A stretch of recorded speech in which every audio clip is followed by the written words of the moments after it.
తెలంగాణ ఉద్యమ ఆకాంక్షలకు వ్యతిరేకంగా నిరుద్యోగుల ఆశయాలను కాలరాస్తూ జీవో 55కు బదులు తీసుకొచ్చిన జీవో 29ని రద్దు చేయాలని గ్రూప్ 1 అభ్యర్థులు సోమాజిగూడ ప్రెస్ క్లబ్లో విలేకరుల సమావేశం నిర్వహించారు. కాంగ్రెస్ నాయకులు తెలంగాణ రాష్ట్ర ఆకాంక్షను నెరవేర్చిన సోనియా గాంధీ జన్మదినాన్ని పురస్కరించుకుని జీవో 29కి అనుగుణంగా గ్రూప్ 1 ఫలితాలను డిసెంబర్ 9వ తేదీన విడుదల చేయడానికి ప్రయత్నిస్తున్నారన్నారు. ఇది పూర్తిగా తెలంగాణ ఉద్యమ స్ఫూర్తికి వ్యతిరేకమని, ఒకవేళ ఫలితాలను విడుదల చేస్తే నిరుద్యోగులకు తప్పుడు సంకేతాలు వెళ్తాయని చెప్పారు. జీవో 55ను తిరిగి తీసుకొచ్చే విధంగా తెలంగాణ రాష్ట్ర ప్రభుత్వానికి ఆదేశాలు జారీ చేయాల్సిందిగా వారు కోరారు.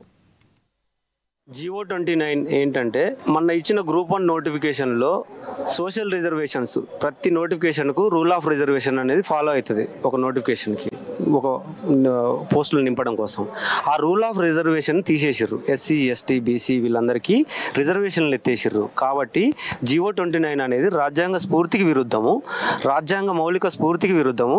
కాబట్టి జీవో 29 అనేది రాజ్యాంగానికి విరుద్ధం. కాబట్టి ఎస్సీ ఎస్టీలకు రిజర్వేషన్లు లేవు. కాబట్టి ఈ జీవో 29 రద్దు చేయాలని అప్పటి నుంచి జీవో 29 ఇచ్చినప్పటి నుంచి ఆ నోటిఫికేషన్ ఛాలెంజ్ చేస్తూ మేము ప్రతి అందరినీ కలుస్తూ ఈ రోజుకు ఈ కార్యక్రమం చేయడం జరిగింది. గత ప్రభుత్వం చేసిన మిస్టేక్స్ వల్ల ఇదే రేవంత్ రెడ్డి గారు, ఆకునూరు మురళి, బల్మూరి వెంకట్, రియాజు, గత ప్రభుత్వంలో ఉన్న పెద్దోళ్ళందరూ అశోక్ నగర్కి వచ్చేసి స్టడీ హాల్స్ తిరుక్కుంటూ అది చేసుకుంటూ వచ్చేసి కాంగ్రెస్ గవర్నమెంట్ వస్తే మనకు ఉద్యోగాలు వస్తాయి, కేసీఆర్ దించేస్తే మనకు ఉద్యోగాలు వస్తాయని చెప్పేసి మమ్మల్ని బాగా ప్రలోభాలు పెట్టి మేము బస్ యాత్రలు తీసుకొచ్చేసి అష్టకష్టాలు పడి ఇంట్లో వాళ్ళ చెప్పేసి ఓటేసి గెలిపించుకుని తీసుకొచ్చినాం. వాస్తవం చెప్పాలంటే మాది ఇందులో మెజారిటీ ప్రియారిటీ ఉంది. ఆ తర్వాత ప్రభుత్వం వచ్చిన తర్వాత వాళ్ళన్న విషయం ఏంటంటే, ఒకవేళ మన ప్రభుత్వం వచ్చినప్పుడు ఇప్పుడున్న నోటిఫికేషన్లకు ఈ పాత నోటిఫికేషన్లకు ఎంతో అంత పోస్టులు కలిపేసి మీకు తగిన సమయం ఇచ్చేసి మనము రిజర్వేషన్ల వాయిస్ గా ఎవరికి ఎన్ని ఫలాలు దక్కాలనేది దాన్ని మనం కరెక్ట్ గా ఇచ్చుకుందామని చెప్పేసి అన్నారు. ఆ తర్వాత వచ్చిన తర్వాత టీజీపీఎస్సీ చైర్మన్ గా మహేందర్ రెడ్డి గారు నియమించుకోవడం ఒకటి తప్పైంది. 10 నెలల కాల పరిమితి ఉన్న చైర్మన్ గారు నియమించుకొని గత ప్రభుత్వం ఇచ్చిన నోటిఫికేషన్ హరిబరిలో మొత్తం దీన్ని ఫిల్అప్ చేసేసి తొందరగా ఇదంతా చేయాలని చూసి అన్నారు.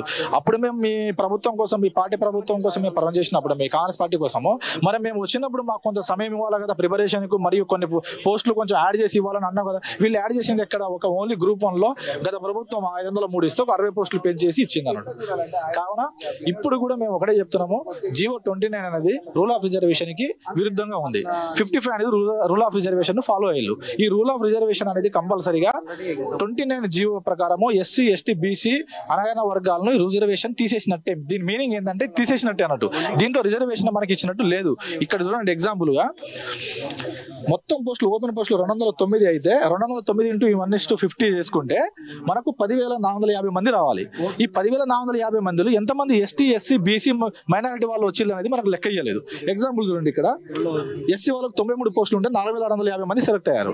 ఇక్కడ మెయిన్స్ కి 178 మందిని ఇందులో ఫిజికల్ వీకర్ డిసీజ్ కింద తీసుకుంటారు అన్నట్టు. ఇక్కడ ఏమైంది, ఓపెన్ కేటగిరీ సెలెక్ట్ అయిన అభ్యర్థులు ఎక్కడ 1:50 నుంచి 10,450 మందిలో ఎంతమంది ఎస్సీ వాళ్ళు సెలెక్ట్ అయ్యారు అనేది ఇవ్వాలి మనకి. సేమ్ ఎస్టీ పోస్టులు కూడా ఇంతే. ఇవన్నీ పోస్టులు అండి. మనకు సెలెక్ట్ అయింది 28,150 మంది. ఇప్పుడు చూడండి, ఇక్కడ బీసీ బి 37 పోస్టులకు మనకి ఎంత కావాలి? 15 ప్లస్ 150 1,650 మంది సెలెక్ట్ కావాల్సిన దగ్గర 7,500 మంది సెలెక్ట్ అయ్యారు బీసీబీ వాళ్ళు.